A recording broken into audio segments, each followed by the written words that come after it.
கொஞ்சமாக ஆயில் சேர்த்துக்கலாம். எண்ணெய் காஞ்சிருச்சு, கடுகு போட்டுக்கலாம். கடுகு பொரிஞ்சிருச்சு, பெருங்காயம் சேர்த்துக்கலாம். வரமிளகா, கருவேப்பிலை, பூண்டு சேர்த்துக்கலாம். லெமன் பிழிஞ்சு வச்சுருக்க தண்ணி, தேவையான அளவு உப்பு, மஞ்சள் தூள். இப்போ நல்லா மிக்ஸ் பண்ணிக்கலாம்.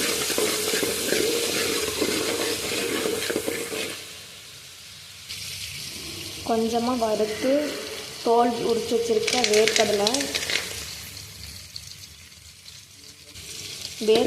எண்ணெயை சேர்க்குறத விட இந்த மாதிரி லாஸ்ட்டாக சேர்த்தோம்னா இன்னும் சாப்பிடும்போது நறுக்குன்னு கடிச்சிக்கிறதுக்கு டேஸ்ட்டாக இருக்கும். அவ்வளோதான். அடுப்பு ஆஃப் பண்ணிவிட்டு சாப்பாடு போட்டு கிளறிக்கலாம். போட்டு நல்லா கிளறிக்கலாம். பாருங்கள்,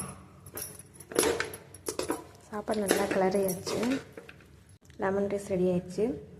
நீங்களும் செஞ்சு பார்த்துட்டு எப்படி இருக்குன்னு கமெண்ட் பண்ணுங்கள், சப்ஸ்கிரைப் பண்ணுங்கள்.